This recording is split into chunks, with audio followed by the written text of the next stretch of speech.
hirap din talaga na walang pera. Nag-iikot kami. Naghahanap kami ng restaurant na makakainan ng mura.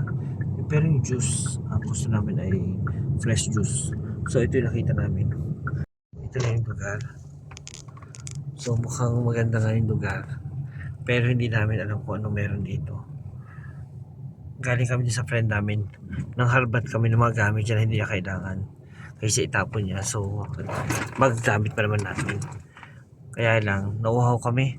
Sana magsisisa kami. Pero hanap lang kami ng ano. Ayun, may restaurant and coffee.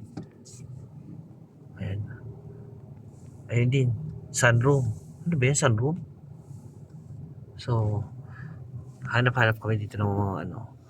Makukuha namin. Mukhang mga kaibigan ito. Sunbook Restaurant.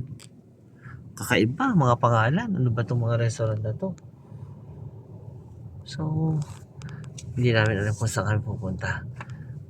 Tapos ang budget namin, ano laang, 15 reals. So, ito na nga. Lumabas na lang ulit kami. Wala nangyari. Balik kami sa highway. Andito na ulit tayo sa Cornitz main road. So, andito na tayo sa Adslan. Dito kayo papasok malamang. Mag-ano kami, factory cheesecake. Pero dadaan lang po kami doon. Sobrang mahal doon. So, mukhang yung aming 15 reals cash sa McDonald's. Nakikita ko na yung logo ng McDonald's. So, andun po yung logo ng McDonald's. Hindi po kami pinita. Sa cheesecake po na yun. Red na yan. Cheesecake po yan. Cheesecake Factory. Hindi po kami dyan pupunta. Dadaanan lang po yan namin. Ang likod po niyan, ano yan? McDonald's. Andun yung budget namin, 15 reals. Ay, meron tayong application. May application pa pala kami ng McDo. So malamang yung libreng kape na lang makuha namin. Anak naman itong kape. Anak naman itong sumingit pa talaga, oh. Ay nako, naikot na namin yung Cornets. Wala pa kami napupuntahan. Ang hirap naman maghanap ng ano, juice na swak sa budget. Nang hihina na ako. Umiikot na kami ng umiikot. Tapos tatawa-tawa lang tong kasama ko na to.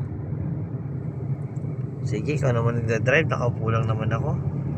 Bahala ka dyan. Sa haba-haba ng inikot namin at the end, dito rin pupunta sa Lulu. Kasi ang Lulu Supermarket, meron din juice dyan na fresh talaga. Siguro yung mga ano na, ewan ko, basta may fresh juice dito sa loob ng Lulu. Dito na lang kami. Hindi na. Kaya ako lang may sarap pa ng mag-serve na yun. Dahil kakain natin ito.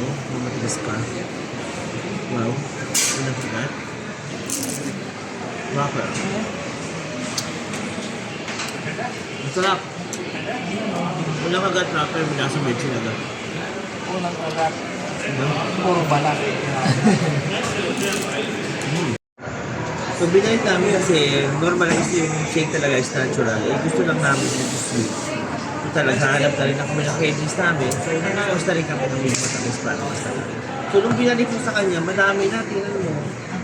So, tapos sa yung pin, sakto pa. Swerte.